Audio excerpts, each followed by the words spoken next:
This is the Blue Moon Podcast. Coming up, we've got all the news and views from Manchester City's week. It's your club, and this is your show. Unbeaten in nearly 2 months and 2 last-minute goals away from a run of 9 wins on the bounce. It feels like things are getting back to some sort of consistency for Manchester City. A word of warning though, it was this week in the calendar 12 months ago that last season's horrible winter period started. But despite that, it does feel like this team is building towards something, gaining more of their identity back and drinking in the good vibes at the same time as well. Everton and Villarreal have been dispatched this week. We'll talk about those games shortly. And then there's perhaps a big test on the horizon with a trip to Villa Park coming up on Sunday. We'll hear from Frankie Maguire from All Villa No Filler later on to get his thoughts. Plus we've got Swansea fans Sam and Alex on the show to preview the League Cup trip to South Wales. Also this week, what does it mean to be a City fan in 2025? We'll be getting into that question with Dom Farrell, whose new book charts the journey that supporters have been on from the bad old days of the late 90s to the good old days of more recent times. Plenty to discuss then with this week's guests. I'm David Mooney. With me, I've got City fan Richard Burns. Hi David, how are you doing? Not too bad, thank you. And we've got commentator for the Premier League, 5 Live, Match of the Day, and plenty of others, Conor McNamara. Hi, Conor. Hey, Dave. Nice to be here. Cheers. How are things? Very good, very good. I've had a good week, and I'm looking forward to going to Villa Park on Sunday to commentate on City, so this all feels part of my prep. Excellent. You're doing the game, which is... it's going to be a fascinating one. We will get to that later on. But first, I know we have a little bit of a pithy question to start with. Richard, I'm delegating that to Instagram this week because Sayak got in touch to say, after seeing Bernardo's header against Villarreal, what are your most memorable headed goals by City players? What are you having? So there were 2 that sprang immediately to mind, both of which I didn't get to see live. There was great start to an anecdote. Yeah. So I'll go for my second favourite first. De Bruyne away at Brighton. I think did the score. I think it was a pretty comprehensive win. Maybe 4-0. Memory affected by not having seen it live. I think, but a fairly routine win on the run into winning a title. And my favourite. Can we just say, Kevin De Bruyne scored a diving header there, which is worth pointing out because, he wasn't known for his heading. Yeah, of the many skills that Kevin De Bruyne was renowned for, it was not one that you would list chief amongst them, was it? So no, it's a surprising goal and a brilliant one. Maybe a player more renowned for heading though. My very favourite City header. Edin Dzeko versus Tottenham in 5-1 win at White Hart Lane pretty early in the 2011-2012 season. And a brief anecdote, if you'll indulge me on, as to how I never saw this live. So the reason I didn't see it live was simple. I was at a christening, but we'd made every effort to, and it was, slightly easier to avoid scores then, there wasn't as much chance of somebody in the room was streaming it. Which obviously nobody would be disrespectful into a christening anyway. And so we'd recorded it. I think the game was on ESPN and my dad had set the recorder for it. We were avoiding the score. I thought, just watch it as live when I get home. And long story short, we did end up getting the score ruined for us, but obviously it was a 5-1 win, Edin Dzeko hat-trick, and we thought, well, we'll still watch it when we get in anyway. It sort of sounds like a game worth catching up on. When we got home, my dad had hit the either the entry above it or below it on the ESPN list and accidentally recorded Kaiserslautern. So I never ever got the benefit of that game. But was Kaiserslautern a good game? Was that one? Didn't watch it. Didn't bother. Didn't have the Edin Dzeko header in it. Yeah. But yeah, I think the masterfulness of that header, it sort of comes in, not a bad cross, but it sort of comes in behind him and he sort of cranes his neck and almost hooks the header. Leaves grass for it. When does a header leave a keeper standing? It was just absolutely flawless technique. And when Dzeko was really at the start of really settling and getting going as a goal scorer for City, he'd obviously had a difficult start. So that was he had a great game and a bit of a sign of things to come from him. Yeah, can I chuck in a third one that I know you missed because we've talked about it on the podcast before? Micah Richards at Villa Park in the last minute of the FA Cup. Where you sat on the remote and turned the telly off? Yeah, jumped forward, remote was on the floor, jumped forward to the edge of the settee, stood on the remote, turned it off, turned it back on, and he was celebrating. Yeah. Was that the famous expletive-ridden interview? Oh, It's yes. the one. Yeah, those were the days. Conor, come on. I know you're not a City fan, so I know it's not not necessarily easy to drip in there and dip into the history of great headers. But any spring to mind? Yeah, I mean, my first instinct was to think back to the Niall Quinn days, the Irish connection. He obviously got loads of good headers, but actually difficult to just pick one sort of standout one. I presume you won't give me, because to me this is what should have been a header, is the Balotelli shoulder. That the absolute petulance. I'm not going to nod it in. I'm going to shoulder it in. But look, for me, if I was to say most memorable Manchester City headed goal, I would say Vincent Kompany. Was it 2012 Manchester derby? And that was the turning point. That was, Manchester United for years had bullied City, and it's fine. You might have some money now. You might, be stringing a few results together, but we will boss you. We are still the big brother. And with one leap, and from memory, was it? I don't think I'm going to absolutely throw myself out to dry here, but was it in the first half? It was early enough in the game from memory. Yeah, stoppage time, like first half. Yeah, first half. So it was kind of, those days are over. You ain't bullying us anymore. And he just muscle, a classic Kompany moment, great celebration. The way I can remember it all. It's why I wasn't even commentating the game, but I remember that so clearly, the jump and the leap and the celebrate. So, that felt an era-defining moment for Manchester City for me. Yeah, well, I know Niall from Retro City Goals will listen to this, and if I don't shout out Antoine Sibierski against Leeds in 2004, then he's going to have my guts for garters. So, Niall, I've done my duty there. That's your favourite. Let's go then to the games with Everton and Villarreal. And Conor, I don't think we can really discuss this week without focusing really on Erling Haaland. 14 games he's played this season. He's scored in 13 of them. He's played roughly 1,166 minutes of football this season, scored 24. That's a goal roughly every 49 minutes. That is ridiculous. Yeah, it's sort of the definition of the word ridiculous. It gets bent out of shape so much when we talk about this guy, and he just continues to do it. When I do my notes, I have a little section for each player, and I've had to go on to a second section this week because there's just so many things. If he scores, he becomes the first City player to score in 11 consecutive games. There was a guy who name you guys might know, but back in the 50s who's 10 in a row. So no one's ever scored in 11 games in a row for City. So that's a chance for Erling Haaland. There's an attitude, there's a mood shift about him. I was at the Club World Cup in the summer. I remember the night that they went out, the game they lost in, he was taken off as a sub. He played okay and he was taken off in the heat and all that. And I remember being surprised how animated, how much he wanted to win that. And that was around the time when it was announced this new sort of captain's group of players that Pep had nominated him to be one of the group of captains for the squad.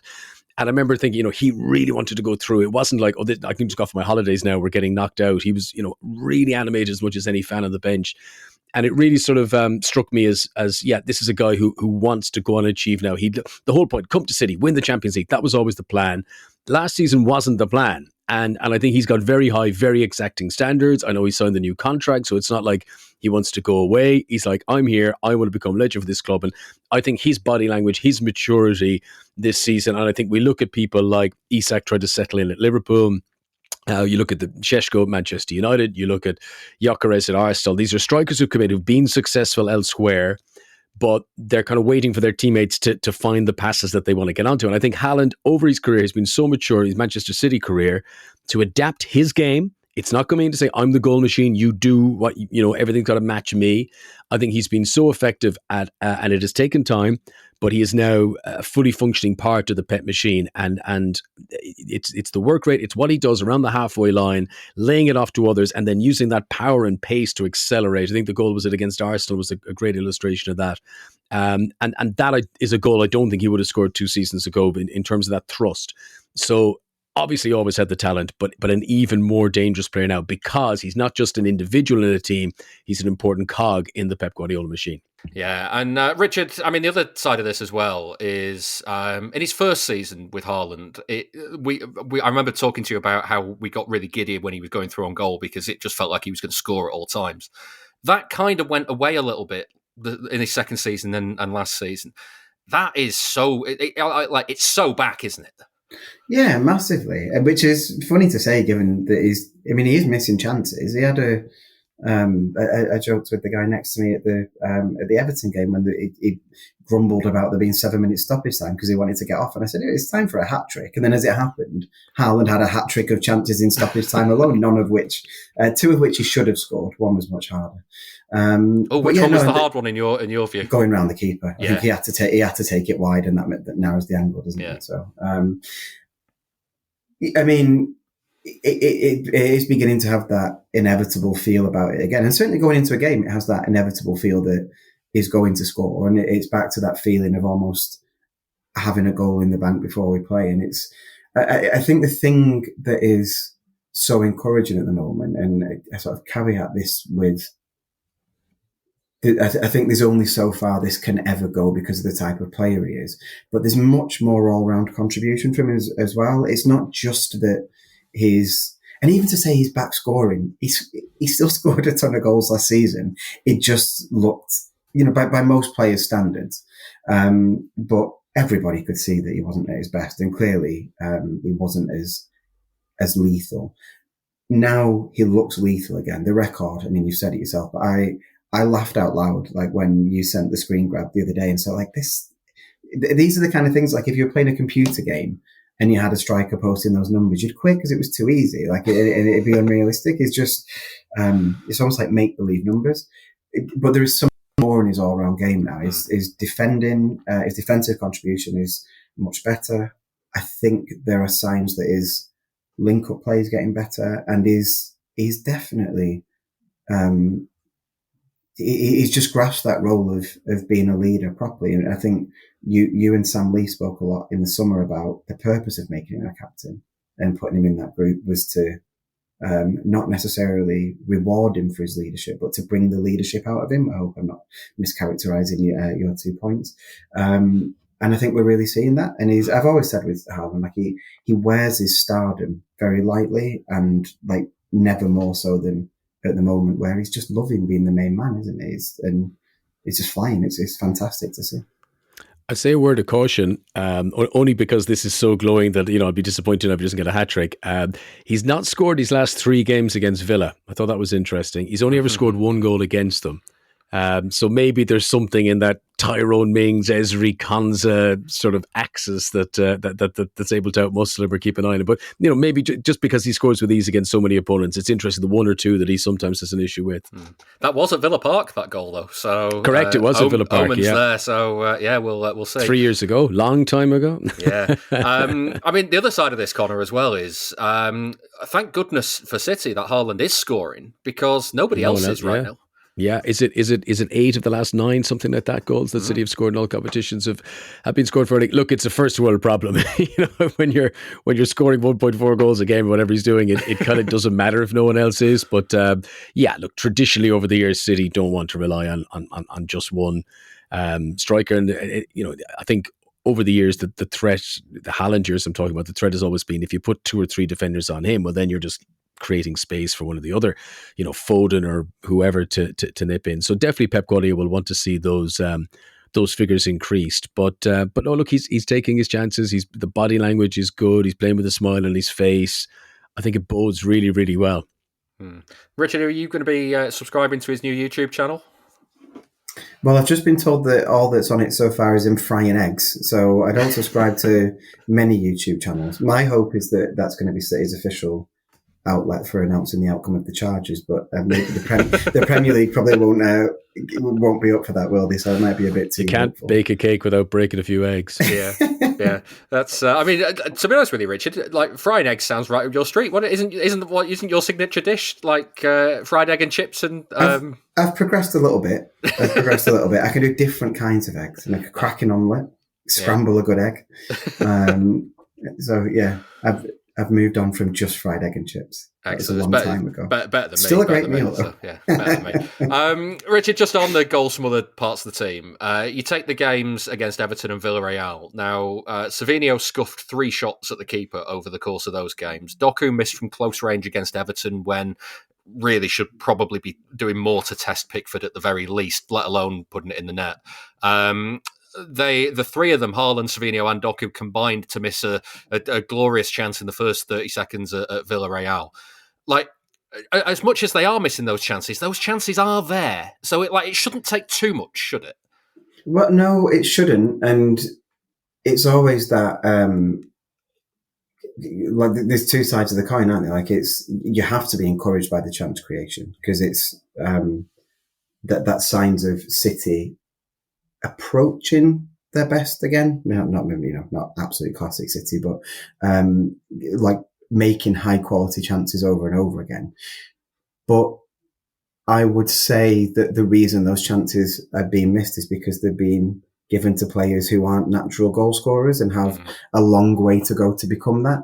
So if those chances were being missed, like seasons gone by, and this is probably already becoming a pretty well-worn conversation, if we were in a spell like this in the treble season, for example, or any of the seasons where the 4 in a row seasons, then you'd okay, Mahrez is missing a few chances. The goals are going to come.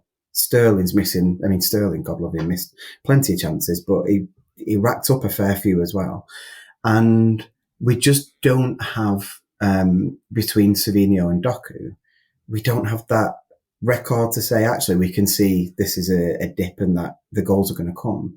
At the moment, for those two players in particular, the scuff chances and not being very effective once they're into the box is kind of par for the course, which I think is that's the glass half empty side of it. And that's not to say that they can't improve, because, you flip that again and say, well, if you've got two players who are this good and this skillful, and, I'm something of a Savinho skeptic, but he's had a good week overall contribution wise, I have to say. The ceiling and the chance for improvement is absolutely enormous. And so if they do become clinical, then that's an enormous amount of goals waiting to be unlocked. But at the moment, I just don't think you can say, well, they missed them against Everton and Villarreal, but come Villa, they'll be ready to put those in. Like, there's a way to go yet before those players are really adding that contribution.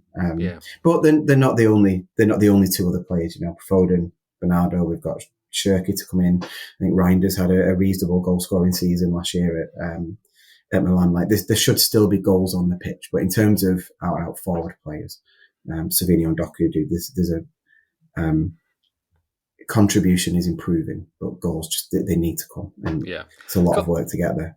Conor, do you reckon there is an element of it's almost like you can't win either way with City at the minute, because either they're too reliant on Haaland and everything is going through him, or like they're a team that can't work out how to have Haaland in it, because they don't have the same passing ability and the same ability to dominate games when he's there than when he's not. That always used to be the old argument. Is it just a case that right now maybe City are just geared up to creating chances for Haaland, and if there ever came a time when he wasn't there, if he was injured, suspended, whatever, then the rest of the team then just has to get on with it and step up themselves?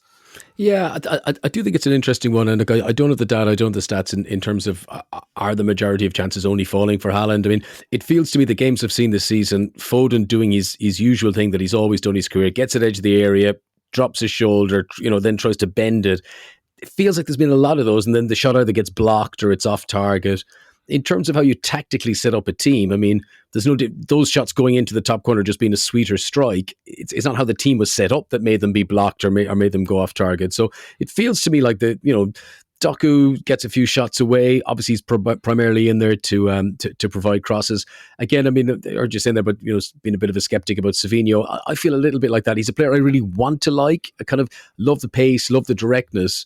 But he's one of the. And I've had a few of these in my career as a commentator, and famously for me, Zlatan Ibrahimovic was one where I knew he was a great player, and I'd seen the YouTube highlight reels, but man, you wouldn't see him week in, week out. But a handful of occasions for years when I saw him, he never really did anything, and I was thinking, like, I know this guy's good, but I haven't seen it. And I feel a bit like that with Savinho, that all the ingredients are there, but the end product isn't quite. I was at Huddersfield the night that he scored the one goal he's got this season in the League Cup.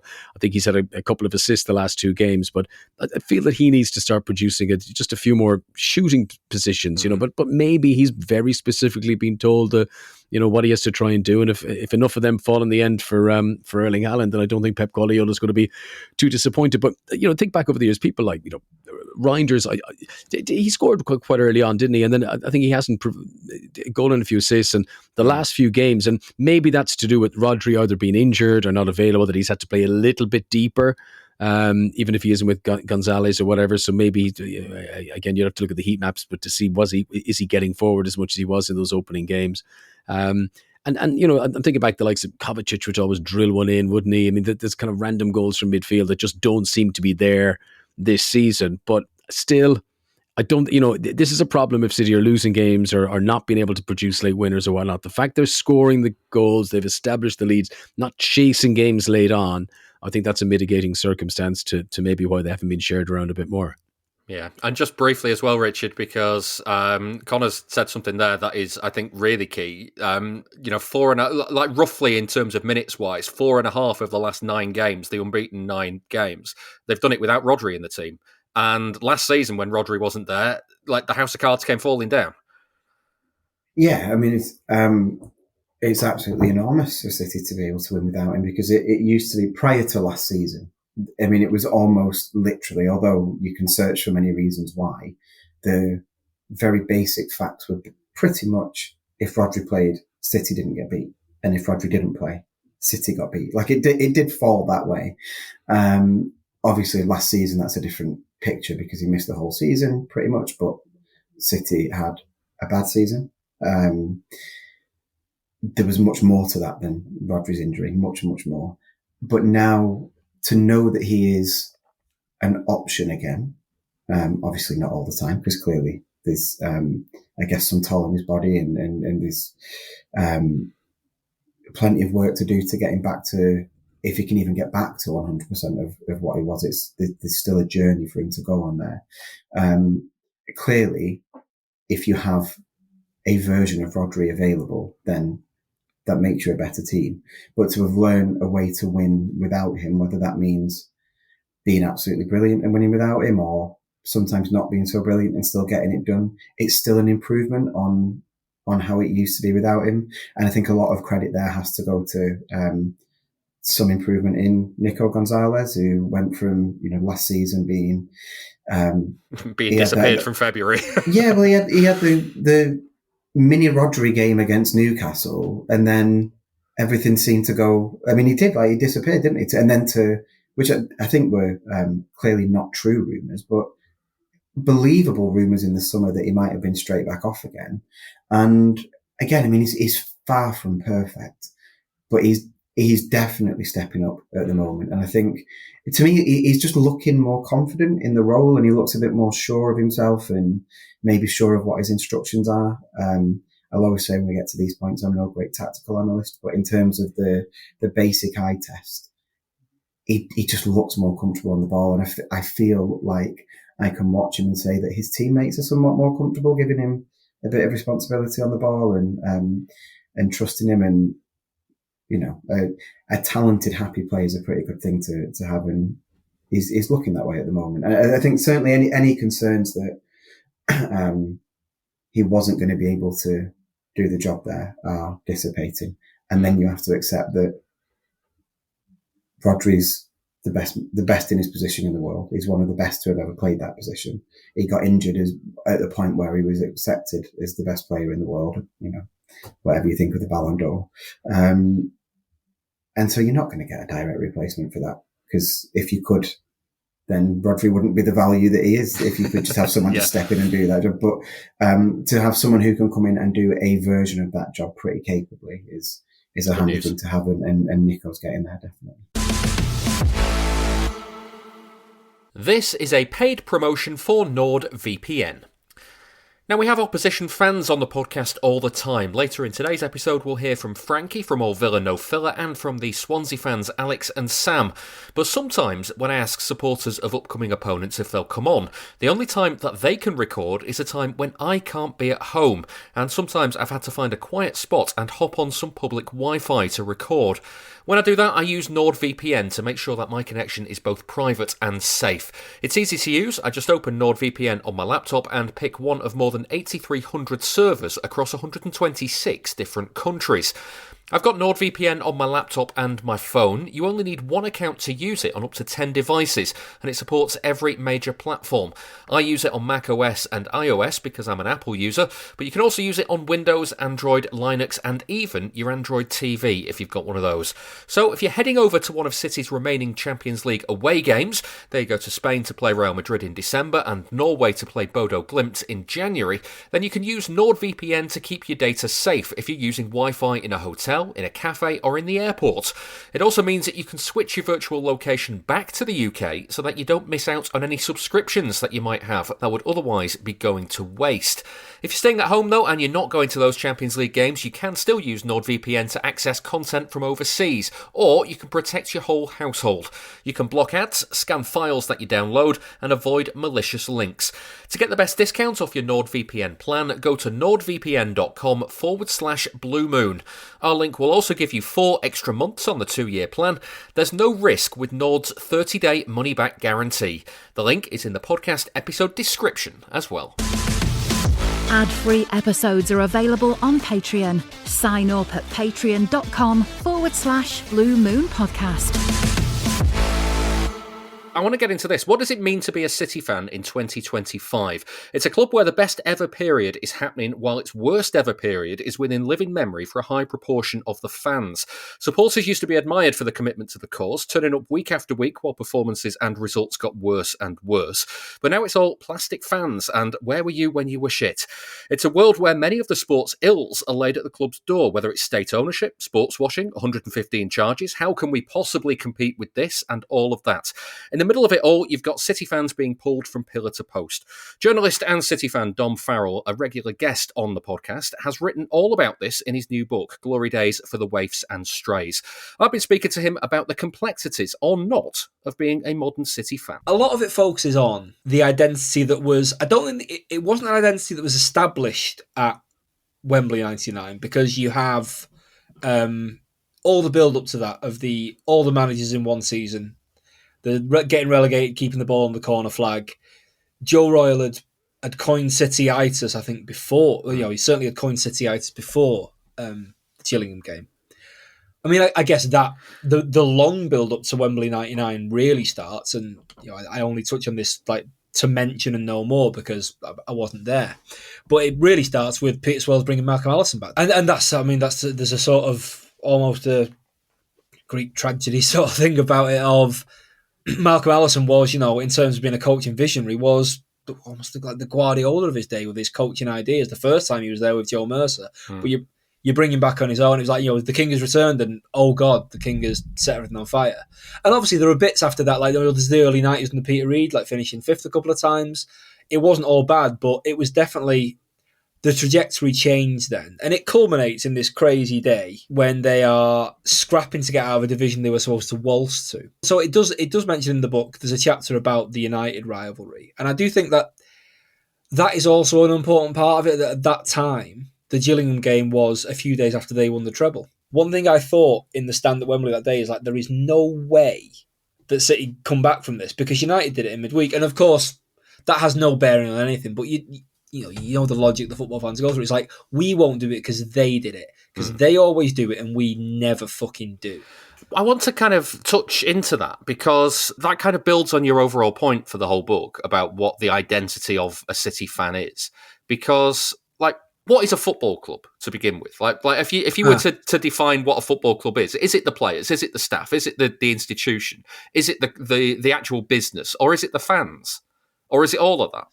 It's all of them. It's all of them, and the way they intersect. And it'll vary from person to person, but how strongly that identity was forged or baked in at Wembley 99, and that's still going on. And obviously you then have the decade after with all the mayhem of Taksin and all the hope of Sven at the same time, David James up front. That element of farce that sort of stayed with it. And then obviously things change beyond all recognition with the takeover. But there were a few points when I thought about writing this book and played around with the idea. The moment that sort of crystallised it for me to think the idea of what is left, what threads go through, was on the weekend of the Champions League final in Istanbul, when I ended up on Navizade Street the night before the final, just having a couple of beers and just hanging out with some people and just seeing just all the absolute unbridled joy there of So many people hugging, so many people crying, so much singing the night before the final. And it struck me that the vast majority of people I saw there, I remember thinking that night, they will have been at Gillingham.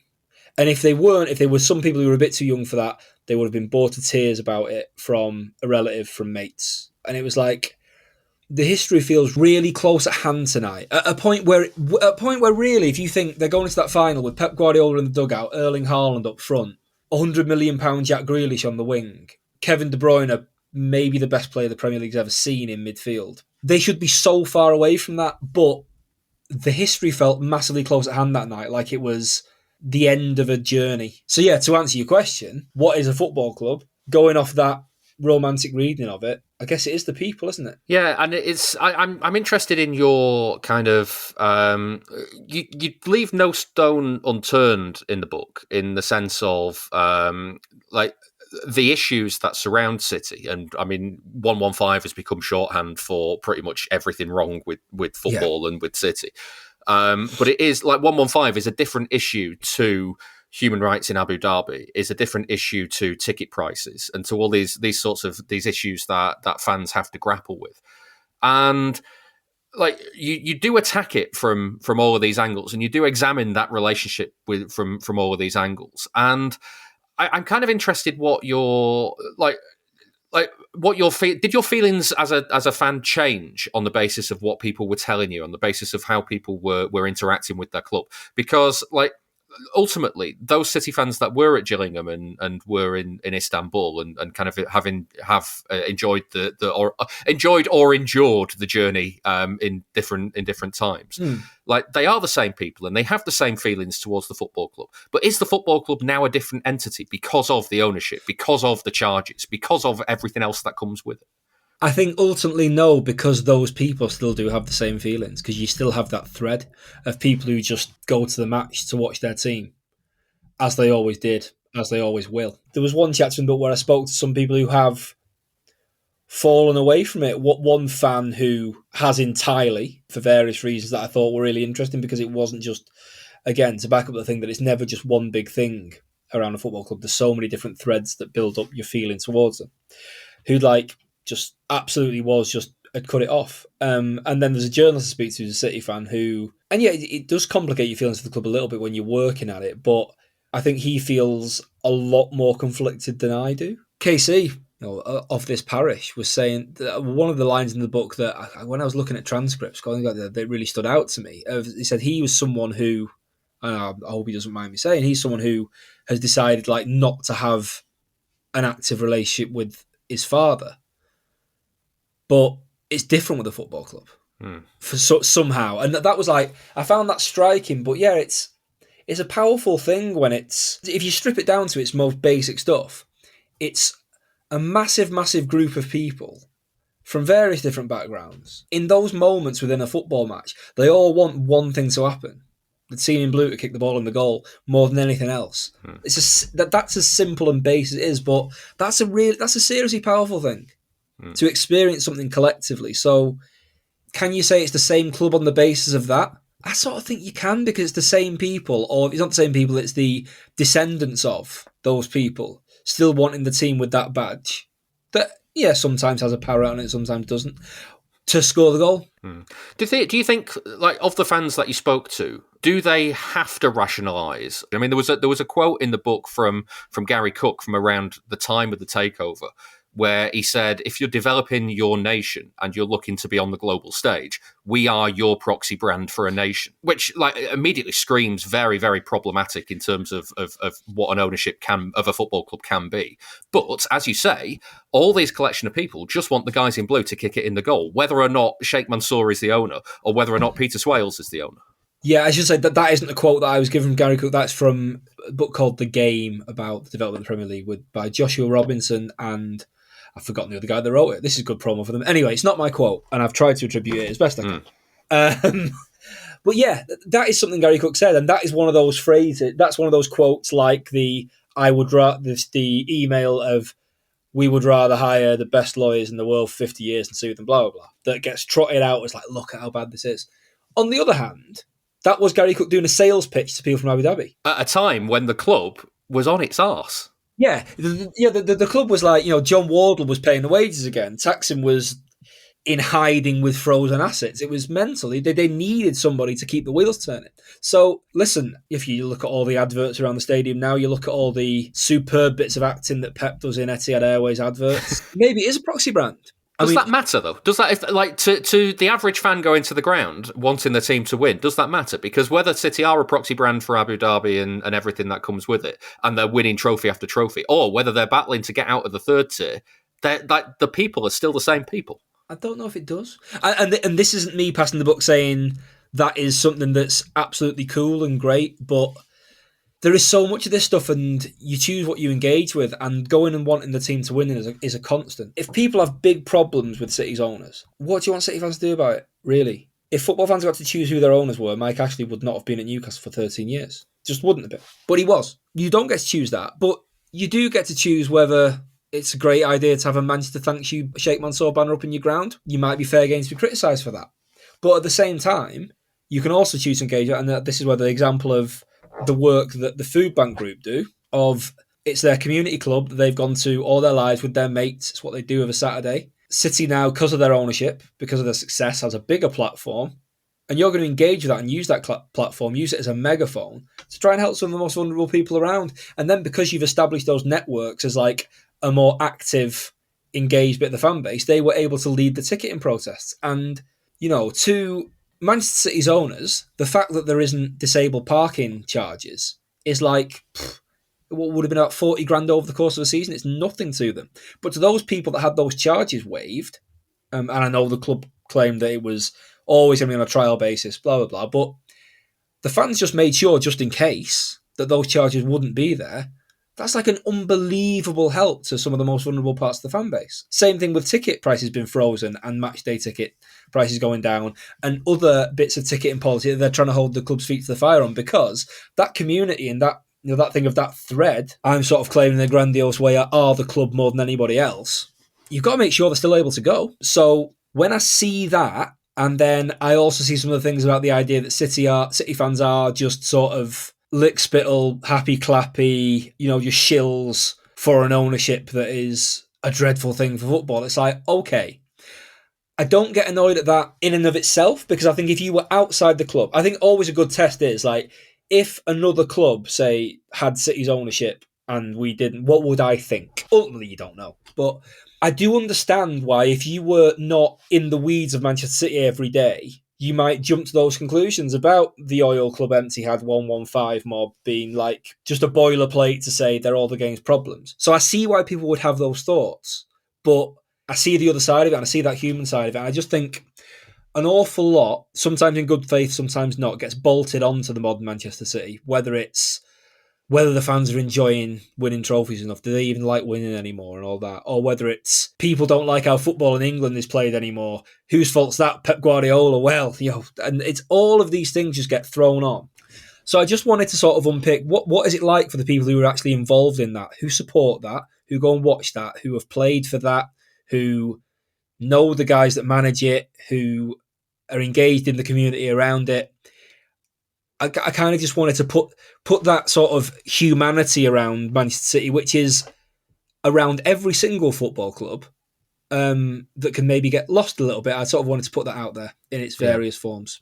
A quick question from Steve on the emails. I'm going to do a listener question in an interview. This is proper meta stuff now. Steve got in touch to say, I was thinking about how well liked, albeit in a pitying way, City once were back in our serial underperforming years, while United were ruling the roost. Even the Aguero moment was celebrated across the nation, not least by the QPR fans sat just in front of where I was at the far end. Well, don't tell Wayne Rooney that. Whoa, that never happened. But at some point thereafter, our popularity among football fans not only waned, but plummeted to our now much loathed status, something I've taken all the more delight in with every trophy we bagged and thus shoved down the throats of our detractors. But I never really focused on when this national change of mind and heart occurred. I just know it felt to me like a cliff edge rather than a gradual thing. When did this happen? Was it after our Centurions season, after our second, third, fourth, etc. titles, or what? And I'm interested in this because, Dom, do City fans want to be loved? Right.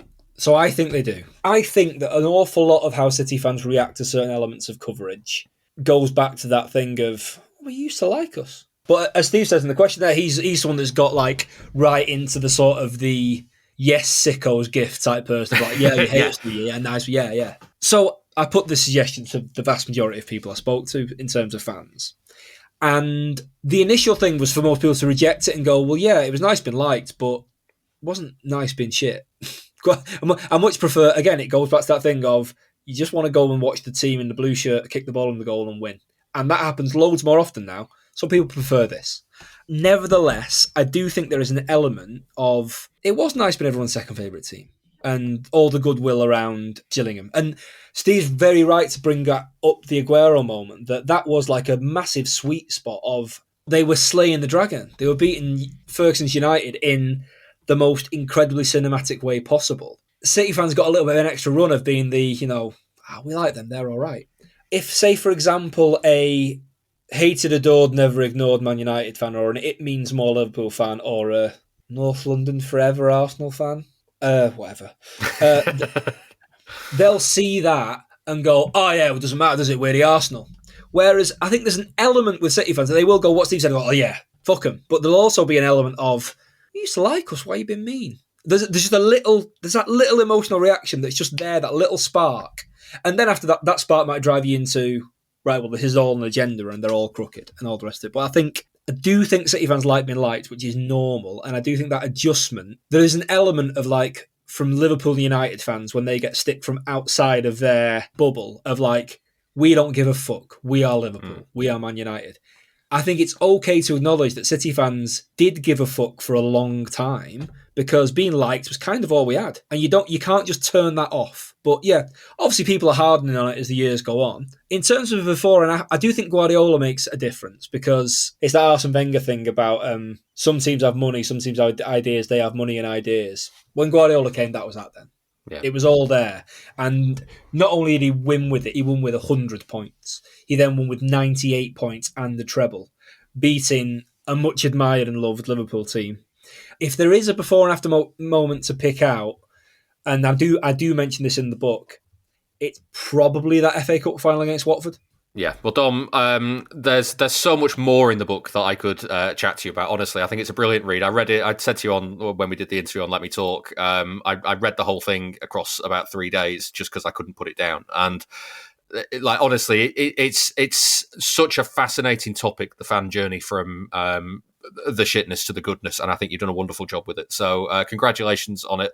Where can people get it? If people listening to this are thinking, I want to go and get a copy of that right now, where would you send them? I've scribbled on a few copies in Waterstones on Deansgate if you want to do the old-fashioned way and go and buy a book from a shop. Other than that, all the normal online places. We will also have some copies on sale at the launch party at the Waldorf, which is next Thursday, the 30th of October, 7:30, upstairs room, where David will be having a chat to me about the book if you've not had enough of that already. Don't worry, I've got plenty of other things to ask you, don't worry. And by the way, if anyone has listened to me doing this on City Ramble, 9320, Noisy Neighbours and Let Me Talk, God bless you. If you enjoy the show, please give it a rating and a review wherever you get your podcasts. That was Dom Farrell. There is a longer chat with Dom on the Blue Moon Podcast Patreon feed right now. That episode is completely free for anybody that would like to listen to it. So head on over to members.bluemoonpodcast.com for more information on how to do it. Richard, Dom has spoken very well there. And I know that we always say that all football fans are broadly the same. But there is something unique about City fans' experience compared to others, given the closeness of the best and worst periods in the club's history. Yeah, I think so. I think there is... any fan can claim to have a unique experience with their club, but the journey that City have been on and the way that it's come about, I do think is pretty unique. I think I sort of think City are a bit of a sliding doors club because without the takeover, then so much of what has followed doesn't happen. The Premier League doesn't have its Aguero moment, and of course, the Premier League has many iconic moments. It's not all resting on Aguero. However, that is one of the most marketable moments in Premier League history. It's iconic. It doesn't have Pep Guardiola coming to City, winning 4 in a row, rewriting all of the record books. It doesn't have Haaland coming to City and rewriting all the goal scoring records that we've been talking about here. It doesn't have 115. Exactly. It doesn't, and all of the stuff that has brought with it, and all of the murkiness that comes with City. And as a fan, I'll be careful how I say this, because there's no one right way to deal with all that stuff. But I think the only honest way to deal with it is to accept and understand that wherever you draw the line on what you can accept your club being involved in, and I say that as somebody who doesn't particularly like our Romas, but I still have my season ticket. I still go. I still give my money over. I still watch every game that I can, and I still love the team, and I wouldn't trade any of the success that has come with all of this. But you have to, I think you have to acknowledge that at least some of what City do isn't good for football. And then you have to choose whether you care about that or not. So, multi-club ownership is another one of mine. I could not care less about any of the other clubs involved in the City Football Group. I would say I almost actively dislike them through the attempt to force an association, and like the assumption that I've had from other football fans that I might in some way care about that, when I think misses the point of what I care about City. It's in the connection that you have when, as I came to football, I followed City as my dad's team, who watched them as a boy, and then we started going together with my sister. And that's something that I've now passed on to my own son. Couldn't care less about New York City, a startup club who just so happened to play in blue because of our owners happened to own them, through the City Group own them. But there's loads of murkiness that comes along with it. And from Dom's interview, and I had the great pleasure of being one of the people who, I have no idea if I made it in, but of speaking to Dom. I've read the book, you're in there, yeah. Excellent. Of speaking to Dom when he was writing this book, you can tell from that interview, Dom's the perfect person to capture all of this and get across all those different and disparate experiences across like people's relationship with the club, across different demographics and age groups, because it's not just unique as a fan base. It then becomes unique for every single person. When you think of younger fans who will never have seen a relegation or even have seen City outside of the Champions League, but will have people like us, not that much older than them, reminding, saying, you don't know how good you've got it. And like, they'll be very familiar with Gillingham. They'll be very familiar with the York away cliches and the fans on the hill at Blackburn, but they didn't live it. But then you've got this group of fans who, like us, who we've taken in all of it. I mean, I don't know about you, David, but I have a clear memory of, I must have been like sort of 14, certainly have been school age, when all my United supporting friends were watching their team win the lot. I accepted like that City, like I had a very real moment of thinking that'll never be us, and that's just how it is. And there has to be something more now, and something else that you take from all of this if your aspiration isn't to win a trophy, because that stopped being my aspiration. And then lo and behold, we essentially win the football version of the lottery, but it brings with it a load of shit as well. And if you sort of have to acknowledge that a lot of the shit that comes with it, like, and a lot of the stuff that we get criticised for is justified. And some of it isn't. Some of it is far too extreme, and it tries to hold us as fans accountable for things that we're not in control of. But you're sort of not engaging with it honestly if you don't think about those things, and you kind of shouldn't have to. And maybe not many other football supporters groups as a collective have to wrestle with that in quite the same way that City fans do. Yeah, I know what you mean, because my all-time favourite City goal was scored by Mark Kennedy at Blackburn in the year 2000, and you can talk about how daft that is when you've got a player who's scored a goal to win the Champions League or the Premier League. But that day at Blackburn was the first time in my lifetime that City achieved something that they probably shouldn't have achieved, and that just sits with me. And of course, Mark Kennedy, a good old Irish legend, yeah, absolutely, yeah.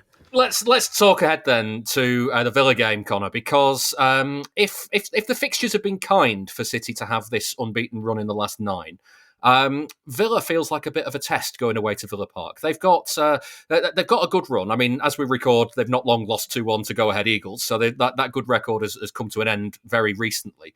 But you can't look past the upturn in form that they've had in the last few weeks either. Yeah, I think it's all in the context of they had a really poor start. It was that they didn't score in the first 5 games or whatever it was. And And that was strange because I've enjoyed watching Villa over the last few seasons. I think Unai Emery's recruitment has been really good. He's sort of brought in players who you might be aware of, but you didn't quite know all about them. And he's got the best out of a lot of players. They'd be good to watch. So that was really strange at the start of the season. I'm still not convinced they've fully bounced back. I think the result in the Europa League, the Go Ahead Eagles result, kind of confirms that. And for City, there have been much worse times to go to Villa Park. I think Emi Martinez was certainly had his head turned in the summer. Kind of one of those games, he kind of applauding the fans. It really felt like he was going to leave. Then, of course, that doesn't happen, and I think that's just significant of a few things. The Jadon Sancho signing, I just don't get. We've seen what he can do at other clubs. He hasn't done it in years. I think maybe because they had a bit of success with Rashford in January, come in and score a few goals. I think Unai Emery was thinking he could kind of sprinkle that fairy dust over Sancho and get a similar outcome, but I don't see it so far. And it just feels, and we have seen this a lot. Just you wait till Sunday. Well, no, of course, I'm setting him up now for the hat-trick, exactly, twinkle toes. But yeah, it just sort of feels, we have had this over the years where a team that's been banging on the door, trying to get in that top four, Newcastle, another good example, you get in, you have that one season, your Champions League music, and then the slump that comes off it. And it's hard to keep riding that wave. And I think that's what Villa are going through. And I think, you look at some of their footballing business, the likes of bringing in Harvey Elliott, which on paper looks to be a very good signing. I commentated in their game. It was at Everton. It was a 0-0 draw at least a month ago, if not more. And they were just disappointed. There was just no cut through. There was no sort of end product. And they didn't look like the Villa of last season. So, it's a shame. And, I think Nottingham Forest clearly going through a similar thing where you're banging on the door, you're Champions League, you're top four, you're, oh my God, could we even be in the title race? Very hard then to go back to 0-0. In terms of point zero on the Premier League table, and then you see other teams getting ahead of you, and you think, "Oh, this season is already over." We were trying so hard last time, we nearly got there. Now we're already 6 points behind the top four. We're never going to catch up. Blah blah blah. And I think it can be demoralising. Momentum is without doubt the strongest thing in football, and when a team like Villa has it, it's a huge asset. But when you take that momentum away, as I think we're seeing now, they're struggling with that. So I don't think this is as bad a time for City as it could be. You see stats pop up all the time about clubs and players, and you want to know that exact thing about City. There's an answer. Statscity.co.uk. Want to find out all of the players who played alongside club legends like David Silva, Sergio Aguero or Vincent Kompany? Or maybe you'd like to know which team found it hardest to score past Joe Hart. You can find out City's record in every competition, at every stadium, and under every manager. Just go to statscity.co.uk and browse away. That's statscity.co.uk.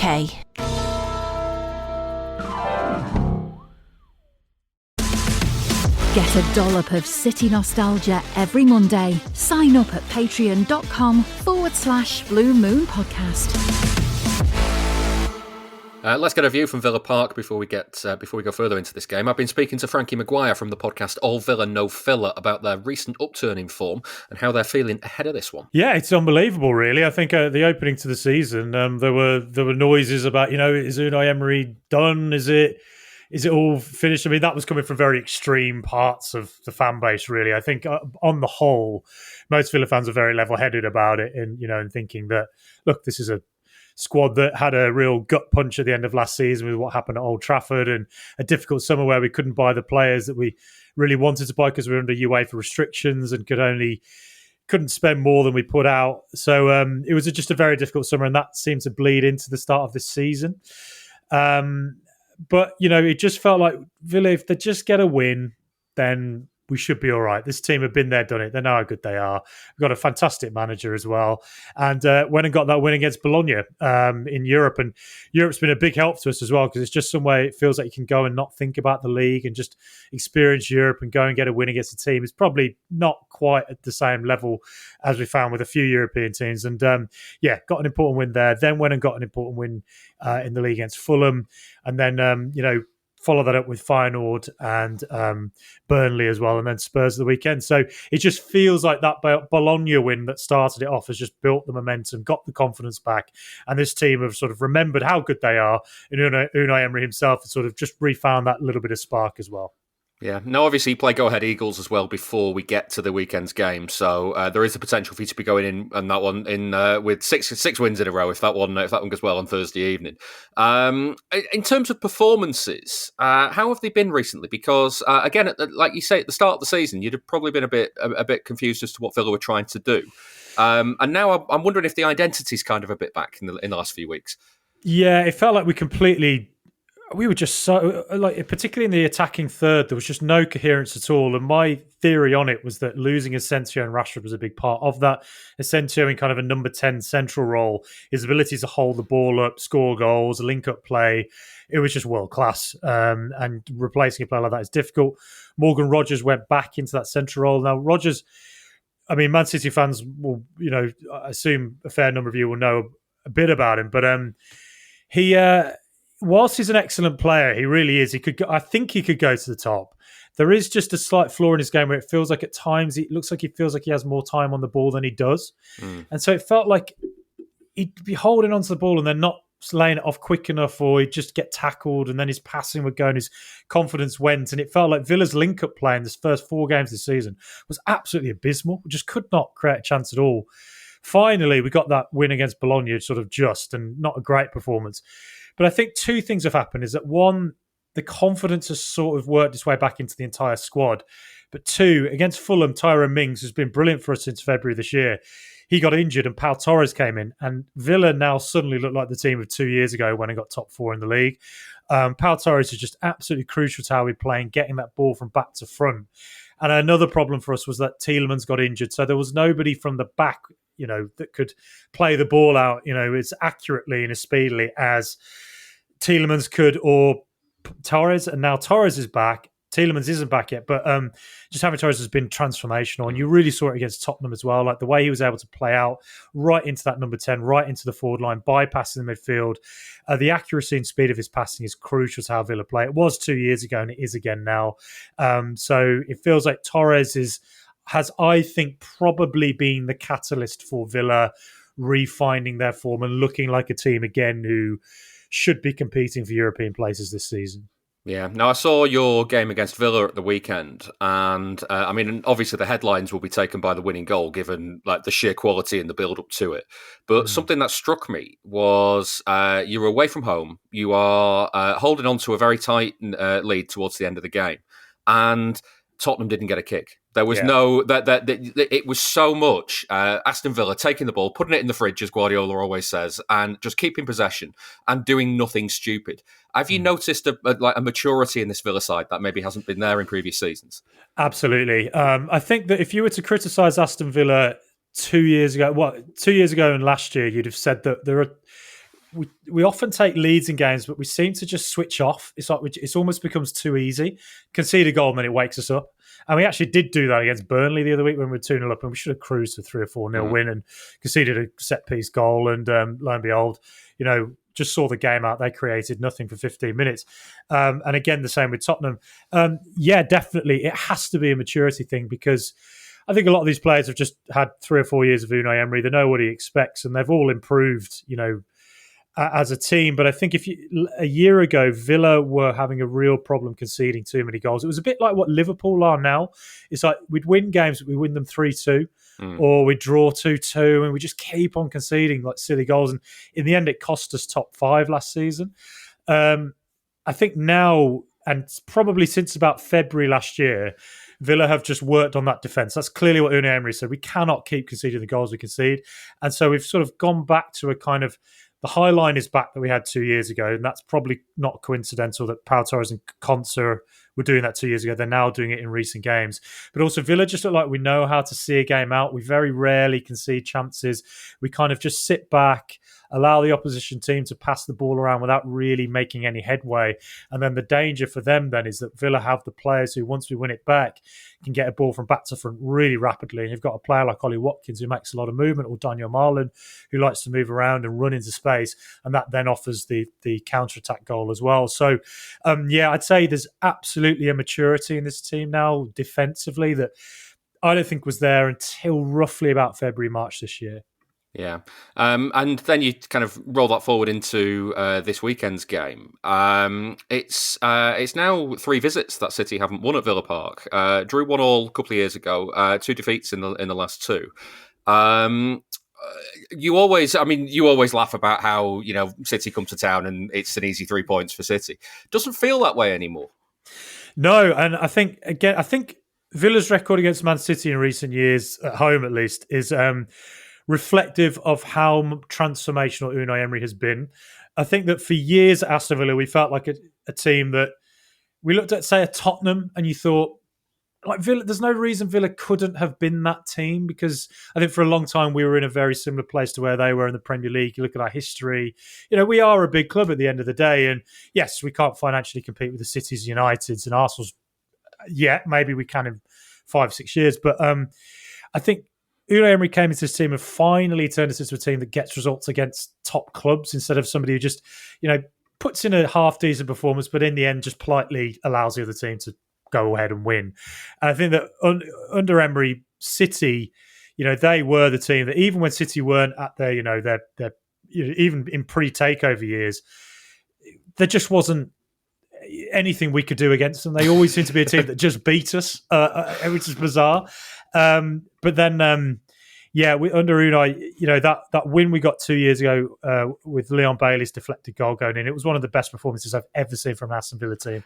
If I'm being perfectly honest, I think that one is a much better win than the one there last season. Because when City came in December last season, City were an absolute shambles of a side. Yeah. Whereas that one in 2023, yes, they were without Rodri, but this was a City team that would still go on to win the title that season, and would still kind of go on to do City-like things in the second half of the season. Last season, City were a mess, and Villa just took advantage of that. Yeah, that game 2 years ago, I think it's the best performance I've ever seen from a Villa team ever, because you consider the quality of the opposition, and that was the year City were just absolutely insanely fantastic. And then last year, you could feel it last year. You felt, I think we can go on and win this. It just felt that City were there for the taking at that point. Right now, it's interesting. Well, I was going to say this because, this is the 3rd year in a row now where City will come to Villa Park without Rodri. And you don't want to pin everything that City do being on Rodri, but it really does it feel like a difference maker for Villa in this, in that you know that in the midfield maybe City might not be able to be as dominant as they would like to be. Yeah, Rodri is just such an incredible football player. Like, people questioning why he won the Ballon d'Or. I if you watched him, there's a reason City's record was what it was with him in the team. Amazing player, and we have looked out really him not being available for now. It will be for 3 games in a row. Absolutely a change. Even for the Villa players, it must change something mentally to think he's not there, and it must make you think there's going to be a vulnerability that is there that wouldn't be there if Rodri was around. I don't really know who's really filling that role for City right now. I've not actually been able to watch much of City just yet this season, though I caught your destruction of Wolves earlier, and I saw the Tottenham game as well. But it'll most likely be Nico Gonzalez, who is good, but has he gets caught a little bit high up sometimes. Yeah, and I think that when Villa look in their central areas, that is where we're really, really strong. Yes, Tielemans is out, but you've got McGinn, who's just a physical handful, but then you've got Onana, Kamara, and I cannot rave about Kamara enough. Please, City, don't come and buy him, because he is that level. And then Lamar Bogard as well coming through, looks a super young talent as well. So it's in that area where Villa are particularly strong. And I think if Rodri was there, then it's how'd you overcome that? But Nico Gonzalez he's obviously a very talented player. He's still somebody who's growing and adapting to the Premier League, and it must be an area where Villa will look at and think that is somewhere we can target City for sure. Yeah. Just very quickly on your squad for this game, because you mentioned the transfers earlier on and how the summer had gone. How are you feeling about the squad at the moment? Because looking from the outside in, for instance, like the loan signing of Jadon Sancho was a bit of an eyebrow raiser, and it feels like it's been very much bargain basement signings. And I don't know kind of how that's fitting together for this season. Yeah, unfortunately, it was a bit of a crisis of a summer, really. As I said earlier, we were under a UEFA restriction because we overspent. Various question marks about UEFA rules and what it means about competition. It's a slightly separate issue, but so it was a difficult summer. And at the end, we did get Harvey Elliott. We got Jadon Sancho on loan. The Sancho one is an eyebrow raiser. It makes it kind of felt right at that moment we need an injection of something because we just lost 3-0 to Palace at home as well. And it felt like it was like the season could really drift quite quickly if we don't sort of get something. And Sancho coming in, I think my theory on Sancho is that he's going to be a European difference maker and that in the Premier League, it's a bit of a gamble. We'll see how it goes. But I feel like he showed last season in the Conference League for Chelsea, scored in the final. He got a lot of key goals and assists in that competition. But in the Europa League, I think he could be a real difference and that could just get a goal that gets us all the way to the final, maybe. Harvey Elliott, I think, is a fantastic player. I think Unai Emery does take his time bedding players into the team. So I think with Harvey Elliott, it's going to take a little bit of time for him to come in like it did with Tielemans. But once he clicks, I think it'll be a great signing for us. Squad-wise, it's a shame we weren't really able to, add a little bit more than we probably wanted to. We've signed Evan Guessand, who, again, looks like a player who's going to need quite a while to adapt to the Premier League. I think defensively, Guessand has looked excellent, and I think he's really helped Matty Cash in that sense on the right-hand side. And so defensively, we look quite sure down that side because he's always tracking back. He makes lots of tackles. I'm surprised he's not a CDM, to be honest. Going forward, last year he had a great year for Nice in Ligue 1. In the Premier League, it looks like he's just having that moment of where his first touch is a little bit like it's a first touch where he thinks he's got maybe a second more than he does. The Premier League is just so brutally quick. And I think once he gets a goal or an assist, then he'll really click. But we're just kind of waiting for that moment. And so, it is a little bit reliant on players who, Sensi and Rashford came in and were ready straight away. We're relying on players who are having to take time to adapt. And so, it's challenging in that way, but at the same time, we've only lost Ramsey really, and so we've still got a very, very experienced core group, and hopefully that core group with their experience of PSG and Bayern and all that last year can help drive us on this year to compete again for Champions League places, and who knows what we can do in the Europa League. Yeah, for sure. Well, let's get to the game then. We've got the charity bet coming up, Frankie. How do you think it's going to go, and what will be your score prediction for that?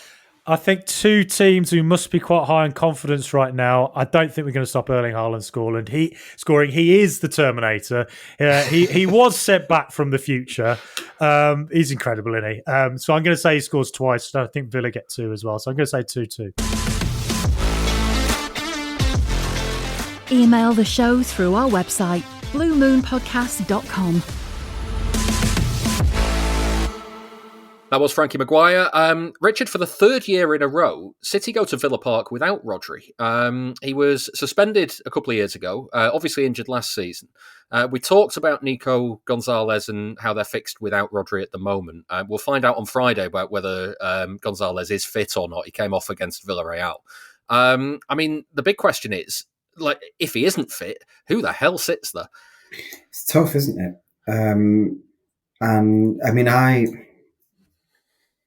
I worry that I'm just falling back on this used to work, so would it still work?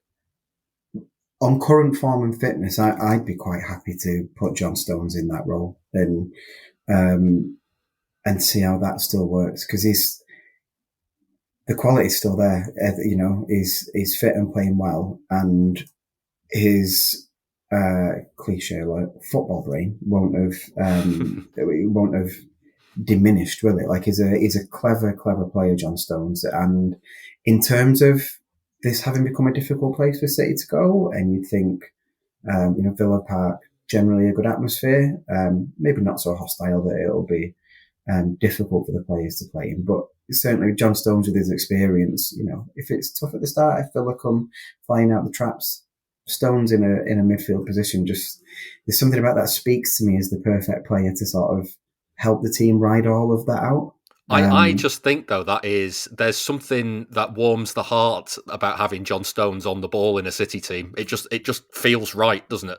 Yeah, it's calming. Which, this is a whole feature for when he goes, I'm sure. But to say that about John Stones when you think of the reputation he had about a year into his time at City, and the points where we nearly could have gone. To think that that's about the most assured you could feel if somebody on the ball in a City team is quite a thing.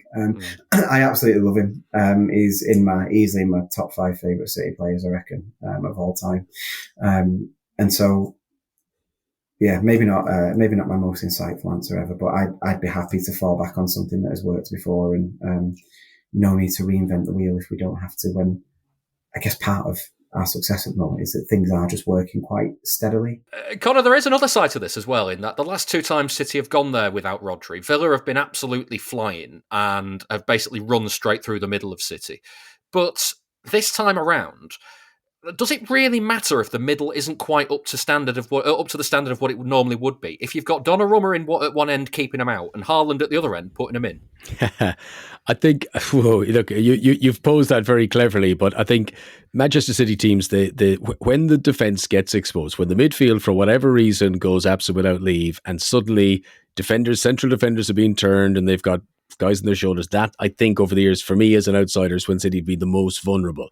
And that's why I think Rodri is so highly lauded, that he prevents that happening so much, that extra little layer of insulation. And sometimes he does it right on the edge of the opposition box. You know, City have a corner or something, he will cut things down. He'll take a free kick, he'll take a yellow card to ensure that there's no mad sprint for those behind him. And I was looking at the stats earlier on today. There's no doubt City defending much calmer, much, the individual errors have been stamped out. I think a lot of that is just about how comfortable they feel individually.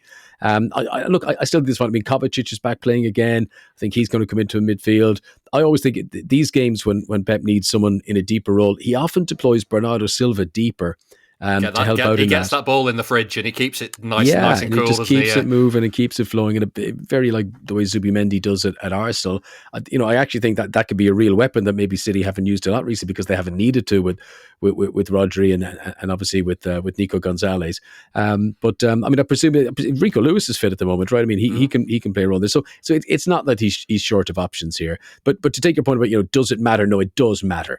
It's all well and good the City defenders having to just take care of Ollie Watkins and maybe if it's Malin or whoever, Sancho, whoever. But if they then also have the midfield, the McGinns and all those getting space and getting forward as well, and those City defenders have to split their brain to keep across that, that's where I can see problems for Manchester City. So keeping a firm lid in the midfield, it just has to be key. As much as you like to say, let them have as many shots as they want, Donnarumma won't let in many. I don't think you'll get very far with that. Yeah. As good as he is. Richard, we got Swansea as well in the midweek after. They've knocked Nottingham Forest out of the League Cup, coming from 2-0 down. But that doesn't tell the whole story, because obviously Forest have had their own issues with style of play, with new managers, all that sort of thing. I mean, this is a well-trodden path, and me and you have said it on this podcast for nigh on 17 years now. But you make too many changes and you open yourselves up to it being a banana skin. So, you can see some rotation, but maybe not as much as people might expect. Yeah, agreed. And just on the point about them beating Forest, by the way, I mean, the more time has gone on, it goes from looking like a great result to what a disgrace that they conceded too. But I wouldn't expect it to be. Well, I mean, there'll be a rotation, and maybe it's a chance to bring, give Shirky a start and those kind of changes when we get a chance. Marmoush could get a game. I was going to say Marmoush, exactly. But it's not going to be the kind of rotation where they bring in the kids or play a team of academy players. It's just not how it works, is it?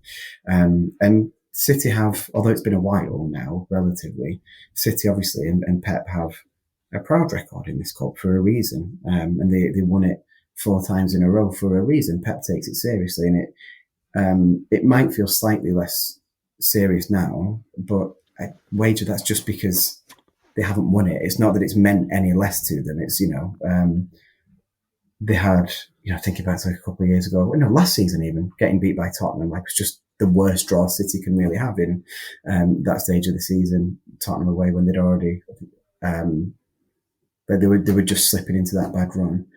This kind of draw is perfect for City. That's not to disrespect Swansea, because of course there is a chance we could get beat, but it's a game that City should win. It's a chance to do it without having to put all of the best players out, and then suddenly you're progressing quite deep into a cup, and you're in the mix for winning it. So it's a perfect game for City. But Gotta they have get to that. go out. They have to go out and do the job too.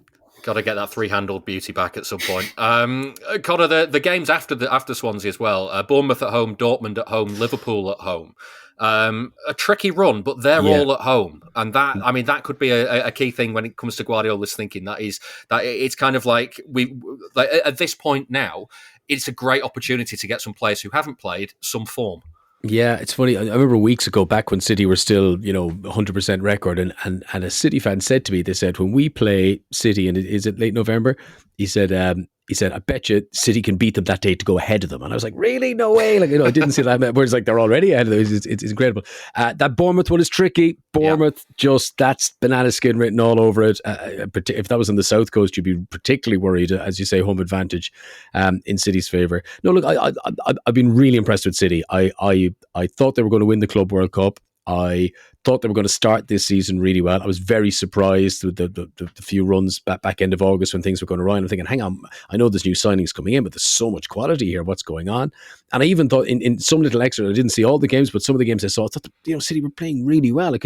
Rangers seemed to have settled in, and it was just a funny thing. But you look at it now, if they beat Villa at the weekend, that's 10 unbeaten. That is a statement. That is a mentality. And this is where the monster that is Manchester City can kick in now. Get through this period. I think absolutely he'll go for me. He won't start Haaland, but he will play a team to beat Swansea, because frankly he's not going 2 seasons without a trophy, Pep. And he doesn't care. Get the League Cup, whatever. But you don't just brush that aside. Every trophy is of extreme value this season because there wasn't one last season. Look, I fancy City to go on a bit of a run here. I can't wait to see more of Cherki. What I've seen of him, I actually saw him play for Lyon last season. Brilliant. I saw him play for France. It was at the Nations League finals in June. He is brilliant, and we really haven't seen much of him in a City shirt. So get 10 games into his legs, get him playing well. I think there's a, I'm not going to say Kevin De Bruyne, but there is a really talented player there that City fans still haven't seen the best of. So you put all those together, keep Haaland fit, keep him scoring the goals. I think City are in a really good position to be right up there come the festive period.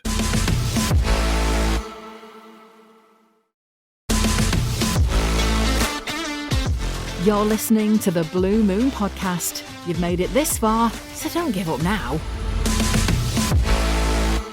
Time to test the mood in South Wales ahead of this cup game. I've been speaking to the lapsed podcasters but persistent Swansea fans, Sam Freeman and first Alex Tamuta, about their season so far. For the Swans, to be honest, it's been a bit of a underwhelming season. I think many have found it's been quite underwhelming. For us in particular, because we've had such an investment, and there's been everyone's heard about Snoop Dogg this, Luka Modric that, and it's all been very sort of exciting, and everyone's really really gassed about it. But I think performance on the pitch, results on the pitch, even playing the way we've been playing on the pitch, I think a lot of people have been feeling sort of like, actually we're not in for the season we were hoping for. And then we got, I think it's QPR the week before you, then we got Norwich then on the weekend, and then obviously Man City coming down. I think everybody's sort of excited. There's a bit of a buzz for it because, whenever Man City come anywhere, you get the stars coming out. But performance-wise, can't see us having much of a chance. I'm not going to lie. Yeah, Sam, we've talked endlessly on previous episodes about other cup games between City and Swansea. There's been some crackers in the past, so there's potential there. Definitely. I mean, the last time, we're looking to right some wrongs, I think. Because the last time we were robbed, in that FA Cup. I think a lot of Swans fans, I do think as well, genuinely, that if we had beaten you in that game, I think we would have stood a very, very good chance of winning the Cup. And as a championship team under Graham Potter, that would have been quite something. But if buts and maybes, isn't it? Yeah. Are you feeling the same as Alex in terms of the season so far? Is there any kind of positive vibes that things could improve as the season kind of goes on? Because we are, I mean, as we speak, we are only in the end of October. There's plenty of things that can change. Yeah, sure. I mean, we haven't played. I mean, if you look at the table, it's not been a disaster. We are firmly mid-table. I just think some of the performances, perhaps, and it's like Alex said, some of the football we've seen hasn't maybe lived up to perhaps the recruitment that was so boasted about in the summer, which I think we brought in the likes of Inusa, who's looked sharp, but going forward, I just don't think we've shown quite enough. there are signs though. I think Ethan Galbraith is just. He's got the potential to light the whole club up, I think. And I think under the right manager, and that's a discussion for another day, I think players like Galbraith can take us further. I just think there's a ceiling to perhaps where we can go under Alan Sheeran maybe at the minute. I like him and I want to like him, but I think with this squad, I think he can possibly do more, and I don't think we've seen really the signs that the football that we want to see as fans is being played, to the extent we'd like it to be played this season. Yeah, I mean, Alex, Sam mentioned the Graham Potter FA Cup tie between City and Swansea scored a goal in that was like it was worthy of a sort of a Guardiola side with the build up through the thirds. How is it with like style of play at the moment? Are we anywhere near that sort of level, or is it just kind of getting through games, seeing what you can do, keep it tight, that sort of thing? For a long time at the Swans, everybody knows Swans for like Swans alone, playing football, passing style, something that Guardiola's obviously implemented at City, but then kind of changed it and adapted it to play with these inverted fullbacks, and then you're playing more direct football, and then it gets faster. And I feel like that's kind of where the Swans kind of wanted to be, and they were trying to do this sort of passing football. And I just feel like what we are trying to do now is kind of out of date. So we're kind of keeping the ball for the sake of keeping it, passing it sideways, passing it back, and then we kind of get lost in this I don't really know. I don't think we are though. I don't think we're passing. I think we're playing differently under Sheehan. Yeah, but I think that's because Sheehan hasn't got a style. He hasn't got a style. Yeah, I agree. And he hasn't got enough experience to develop himself, like to develop a style for himself. Yeah. So he's taken what he's had. He's like inherited this squad to an extent. He's inherited some of the spine of it, who were very used to playing under people like like Williams, and he's he's a student of that passing football, like that passing style. So I don't know. I feel like he's Sheehan's kind of caught himself in between that, and then maybe trying to score more, be more direct, but then conserve the ball a bit more, keep hold of it. He's trying to, I don't know. I think there needs to be, at the Swans in particular, just somebody to come in and say, right, this is what we're going to do, but then also have a plan B as well, because the only plan B we've had for the last, I think, 5 years is to make plan A work, which ain't good enough. Yeah, Sam, what do you think he'll do for this game then, in particular? Because obviously you've got a team that City haven't been at the best in recent years, but they're still up there as one of the top three teams from last season. So how will he approach this one? However they want, really. That's the answer. I think it's we'll be doing some Hail Marys. I think. I just don't know. We'll see. I think there's a potential for a surprise just because no one expects us to do anything against City. I worry about our right-hand side. I think everybody worries about our right-hand side. I'm sure Josh Key is a lovely man, but he's not doing it for many of us at the minute at right back. And if Jeremy Doku plays, we watched him against Wales last week, didn't we, Al? And he had quite a bit of fun. It was his stadium. He turned up and he did whatever he wanted to do and then went home. So and I think he might have even more fun if he does play next week. But he'll have a holiday home down here now. I'm so against normally the managers who are the type who's like just go out and just enjoy the occasion. I hate that. I hate that phrase. Is it Tuesday or Wednesday? Next Wednesday. Whenever the game is. Just go out and enjoy it, man. Just try not to get pummeled 9-0. It would just be, I don't know. I'd like to see us give City a bit of a game in areas. I'd like to see the midfield. I think Ethan Galbraith, if he plays, I do think. Can you stop talking about Ethan? You're putting him on blast. Is it everybody? Oh, who's this Ethan Galbraith? Yeah. Shot window in it. Yeah. Oh, what a player. Actually, they have a point. Yeah, that's my only concern is if he plays well, it'll be sort of a global audience maybe. But yeah, we'll see. I don't expect anything, so anything's a bonus, I suppose. Yeah, you don't have to worry, Alex. Guardiola will not be listening to this, so Okay, he's not going to be. He's not listening to this thinking, what do the Blue Moon lads have in store for me for some tactical advice? Whatever we can offer, we're far below what he'll listen to. Alex, what in terms of as Sam says there, it's kind of a bit of a free hit. Like if it is going to come to pass that you do end up knocking City out of the cup, who are going to be the players that does it, and like is it going to be a case of getting through the game, getting to a penalty shootout, that sort of thing, or have you got possibility that you can nick it 1-0, 2-1, something like that? Are there players in there that could be dangerous? I think if it's going to be a case of Swansea do win in the game, it'll be one in the first half, and we'll just have to shut the shop up towards the end of the game. Even from the 45th minute onwards, I think it'll just be a case of we've got our 1-0, our 2-0, 2-1, whatever it may be, just shut the shop up and then, take whatever comes at us. I think, Sam's mentioned Galbraith. He's been our shining light this season. Franco again, just an absolute dog in the midfield. I think Vipotnik now, finally, he's found the back of the net. He's scoring, our forward. I think, again, Anusi, you mentioned Anusi as well, Sam did. We've got players who will, create these chances. I don't think necessarily they're intrinsically creative players. They're not players who you'll look at and think, oh yeah, they're going to be the ones who are going to, make it happen. It's going to go through them. They're the ones who will sort of be on the receiving end. Maybe Galbraith to an extent. But I think if we're, it's a bit of a stupid thing for me to say, but if we're going man for man, I think it's fair to say you've got more creative players than we do. But even players who can create something out of nothing, and we don't, I know we're a championship club and I'm not expecting to be, punching above our weight, next Wednesday in particular. But I think you've got to be able to have them players who can just create something and just pull you out of whatever you're in. So if we can maybe catch you off the counter, or, heaven forbid we, outplay you for one stretch of the game and we pinch a goal, then it'll just be a case of, consolidate what we've got and then see if we can just take it into 90th and then just... I'd corner flag it for 85 minutes. I wouldn't care. I honestly wouldn't be bothered at all.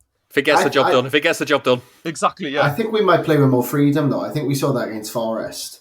Because it's a cup game, and like you said, it's sort of a free hit. So there's no draws. You don't get a point. You're not taking a point home against the better side. So we played Southampton on the weekend. They battered us for 90 minutes, but we came away with a point. I think towards the end of that game, there would have been no, just go for it. And if we lose, we lose. It'll be, right, you're playing for a draw now because you're taking a point away from St Mary's. But there's no such thing as taking a point away from a cup game.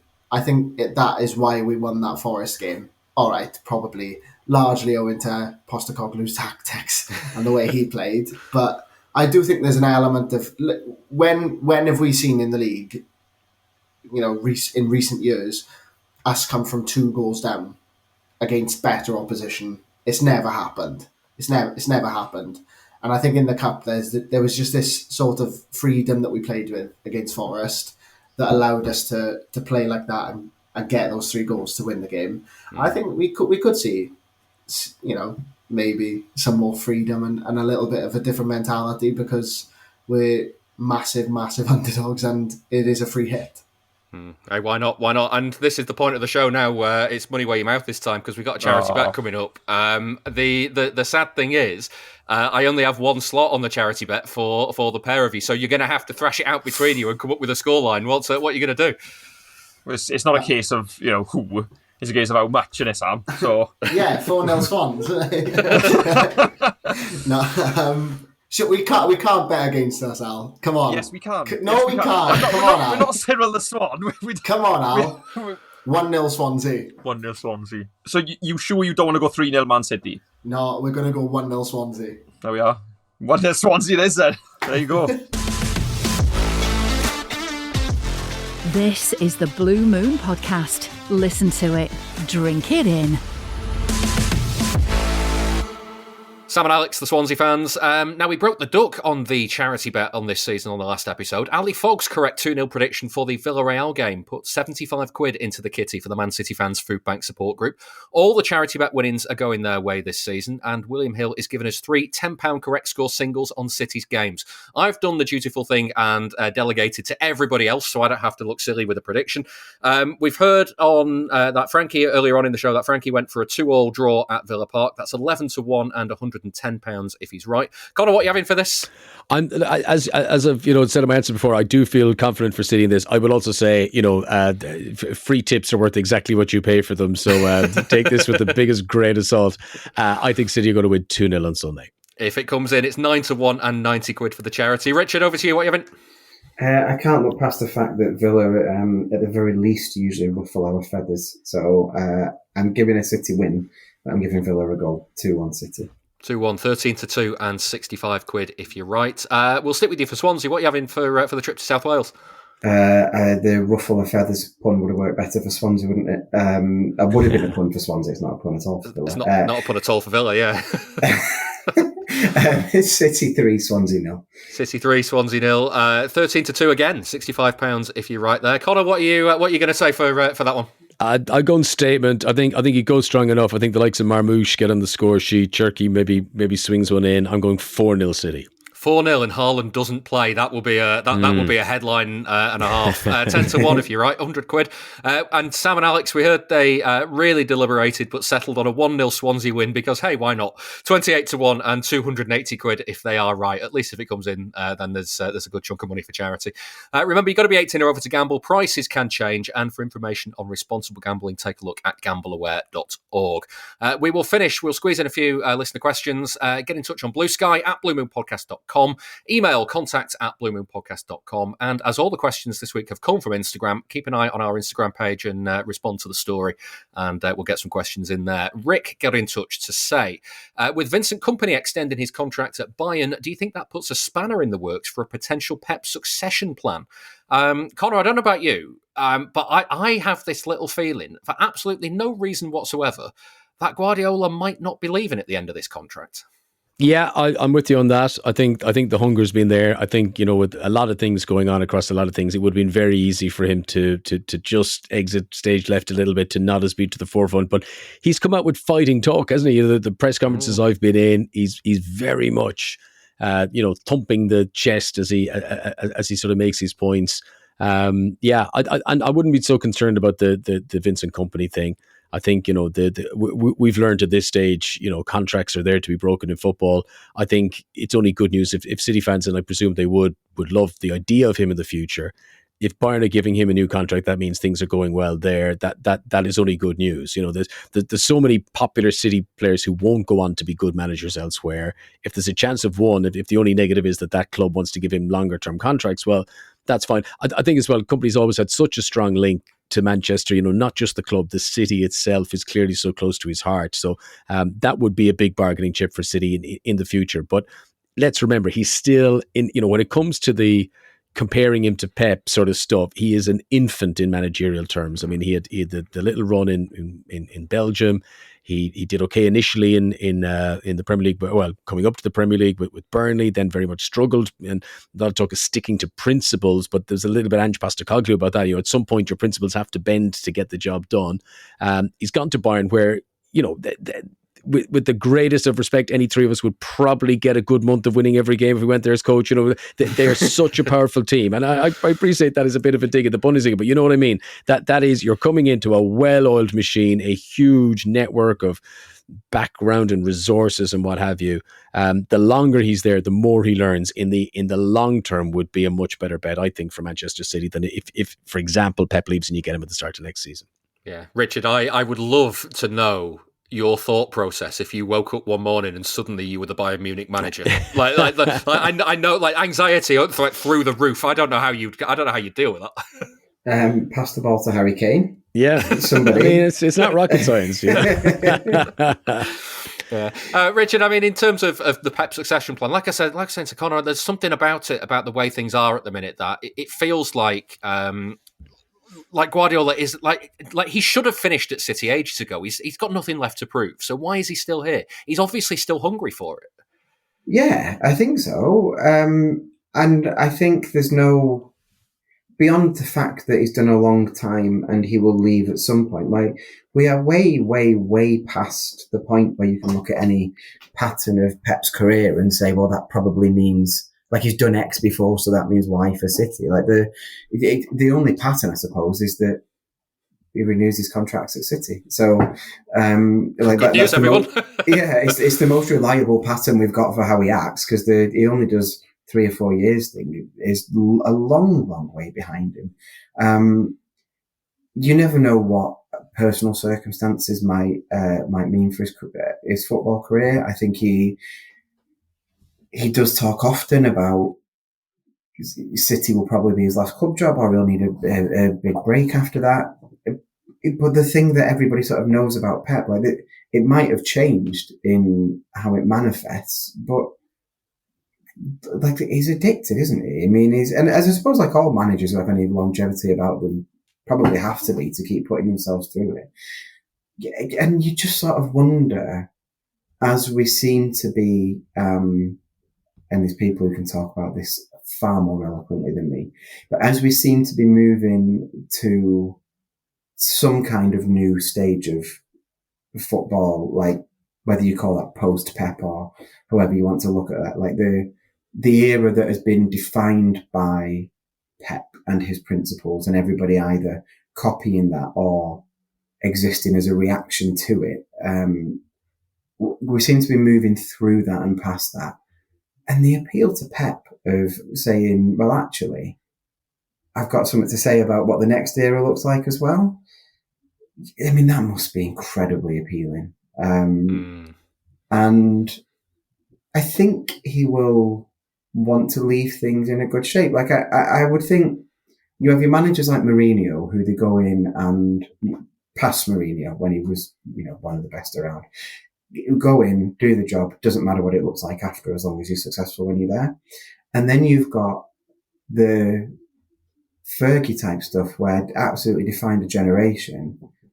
Everything went to pot after him, and that suddenly, how to phrase it, doesn't bring into question his legacy, but what follows after it, I feel like, becomes part of your legacy as well. Like, he got out at the right time, didn't he? And I don't think Pep, I think that would be quite unsatisfying when instead he's got this younger group of players again now, who he's got a chance to really shape how they see football. As most of his past players seem to acknowledge, their view of football is shaped by Pep's view of football. And he's got a chance to do that again and at least see City into the next stage of whatever the Premier League is going to look like. And maybe, if long throws and all of that are coming back, maybe this is Pep's glorified way of showing he could always do it on the windy nights at Stoke and all that kind of thing. I think the good news for City is Ancelotti taking the Brazil job, because I think that's one that would have tempted him, to take Brazil to a World Cup. And I'm pretty sure early in his career he had mentioned the Brazilian national job as one that he would aspire to. So in the here and now, if we all agree he's addicted to management and he wants to do it, then City is still the best equipped place in terms of resources he'll have, the players, the buy-in, the fans, the support, the pedigree, the whole shebang. I still think at some stage in his career he will go back to Barcelona, a bit of a sort of Keegan back to Newcastle kind of vibe. I can definitely see him later on in the career having, maybe if Barcelona fall a little bit in hard times and bring back in Pep to kind of revive it. I can definitely see that when he's older. Hey, if that happens, I'm all for getting Keegan back at City then. Like swing everything back round. One very last question to squeeze in. Richard, I'll throw it to you because Kurt's been in touch on Instagram to say Josko Gvardiol is now wearing a headband and nobody is talking about it. That's a little bit kind of, what if Alan Shearer turns up with hair? Is there a plan in place for this? Who are City's best headband players, Kurt asks. And I sent you this last night because I sat there, I got the question, thought, well, beyond Jack Grealish, who is there? And there are some, like the Hughes to Mancini era. City were headband FC. Adebayor, Tevez. Yeah, I mean Tevez is the one for me in terms of just out and out quality, and not to give away any future Patreon episodes, but in terms of cult heroes who might have worn a headband, in terms of absolute quality, Rolando Bianchi came to mind very quickly for me. I say I'm mind blank, but Bianchi did come to mind quickly, but I don't think he can qualify as one of the best. But I'm going to make an early shout. Future headband wearers of Manchester City. Mateo Kovacic, what's going on? I know, it's weird, isn't it? He was when he was warming up against Everton, my mum, who sits next to me, always says, "Who's this coming on?" Because she can't see properly on the other side of the pitch. And Kovacic was stood there, and I was like, I don't know. I don't know who this is. It's a little bit too No Country for Old Men for my liking. And also, I'm fuming with him for abandoning the bald community as a member myself. I didn't know it was possible to just do that, to go away injured and come back with a full head of hair. So I might have to try it if I ever get some sick leave. I think Kevin De Bruyne did that though, didn't he? When he had that injury, he came back with some Barnet. Holy moly. Yeah, Richard, you go away and hack your legs to bits and get yourself rested up, grow some hair. But that is it for this episode of the Blue Moon Podcast. Thank you very much to my guests for this one, Richard Burns. Thank you very much. And Conor McNamara. Thanks, David. Looking forward to Sunday. We will have a clip of this week's Nostalgia episode coming up shortly. That was a brand new episode of Agree to Disagree, where Dan Burke, Dom Farrell and Adam Monk all debated topics like, was it better when City and United were title rivals? And will something good ever happen when City play Middlesbrough? The full thing is available now for Patreon members. Head over to members.bluemoonpodcast.com for more information. I'll be back next week after the games with Villa and Swansea. I'll see you then.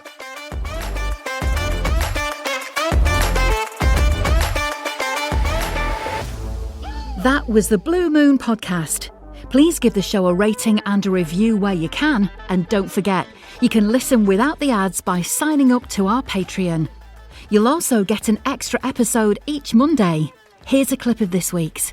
Fluorescent yellow has become a traditional City colour. Yeah, it's now up there with the black and red stripes that obviously Malcolm Allison nicked off AC Milan that City won a load of trophies in the late 60s and early 70s.